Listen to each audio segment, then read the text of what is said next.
আপনারা দেখছেন পজিটিভ বার্তা platform. Think positive, be positive. West Bengal media ফোরামের উদ্যোগে কালী পুজোর প্রতিমা, আলোকসজ্জা ও মণ্ডপসজ্জা সম্মান প্রদানের আয়োজন করা হলো। হুগলির চুঁচুড়ায় সেরা প্রতিমা স্মারকটি কনকশালী বারোয়ারি হাতে তুলে দেন পজিটিভ বার্তার সাংবাদিক স্বপনবাবু। সেরা পরিবেশ বান্ধব মণ্ডপের জন্য সম্মাননা পেলেন Chinsurah friends welfare association.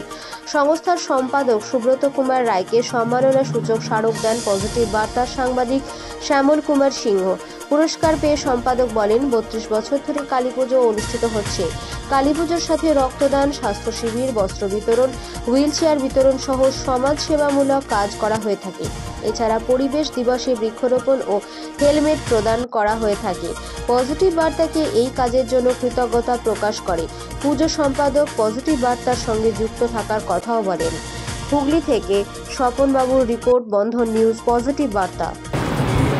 Club যারা সারা বছর ধরে পরিবেশের কাজ করে, শিশুদের নিয়ে অঙ্কন প্রতিযোগিতা ও সাংস্কৃতিক অনুষ্ঠান এবং 5ই জুন বিশ্ব পরিবেশ দিবসে শুধু গাছ বসানো নয় এবং স্কুলে গিয়ে বাচ্চাদেরকে পরিবেশের বার্তা দিয়েছে।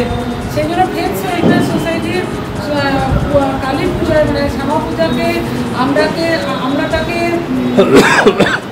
মাধ্যম করে আমরা পরিবেশ বান্ধব পুরস্কার দিচ্ছি।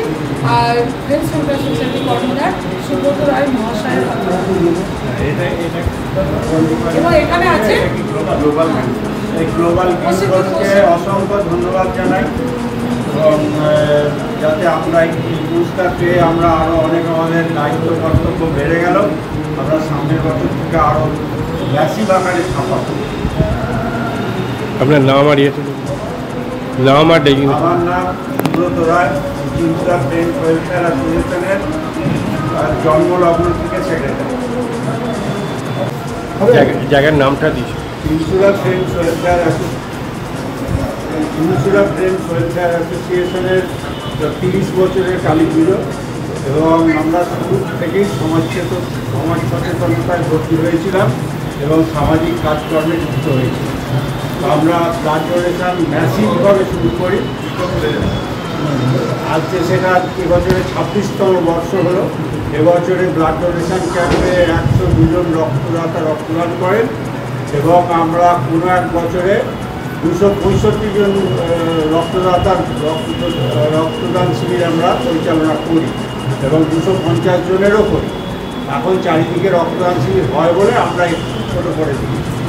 আর শুধু রক্তদানই নয়, আমরা সারা বছর ধরে কালী পুজোকে মাধ্যম রেখে সমস্ত রকম সমাজ সেবামূলক কাজ আমরা করি, যেরকম বস্ত্র প্রদান, কম্বল প্রদান, হুইল চেয়ার বিতরণ, হেলথ ক্যাম্প, হেলমেট দিয়ে আমরা সচেতনতা বৃদ্ধি করার প্রচেষ্টা সব কিছুতে আমরা যুক্ত থাকি। এবং বৃক্ষরোপণ 5ই জুন যে বিশ্ব পরিবেশ দিবসে আমরা বৃক্ষরোপণ করেছি। আর আমরা ব্লাড ডোনেশন ক্যাম্পে গত 6 বছর ধরে আমরা বৃক্ষ দিয়ে আসছি ডোনাচ্ছে পরিবেশ সচেতনতা বাড়াবার। আপনাদের আর কি কর্মসূচি আছে ভবিষ্যতে? আমাদের কর্মসূচি আবার এই কালী পুজোর পরে আমরা মিটিং রেখে ইচ্ছা আছে যত ধরনের সমাজসেবামূলক কাজকর্ম আবার শুরু করে দেবো এই জানুয়ারি। প্রস্তুতি নিয়ে বস্ত্র বিতরণ, হেলথ ক্যাম্প, তারপর হুইল চেয়ার প্রদান এবং কম্বল বিতরণ সবই চলতে থাকবে। আমাদের হেলমেট প্রদান অনেক প্রোগ্রাম আমরা রেখেছি, সেগুলো মিটিংয়ের মাধ্যমে স্পিড করবো করে আমরা চালু। এই যে পজিটিভ বার্তা, গুণীজন সম্বর্ধনা, যারা এই ধরনের সোশ্যাল ওয়ার্ক করছে তাদেরকে পুরস্কার দেওয়া, প্লাস বছরে 1 কোটি বৃক্ষরোপণের পরিকল্পনা নিয়েছে, এই ব্যাপারটাকে আপনারা কি চোখে দেখছেন?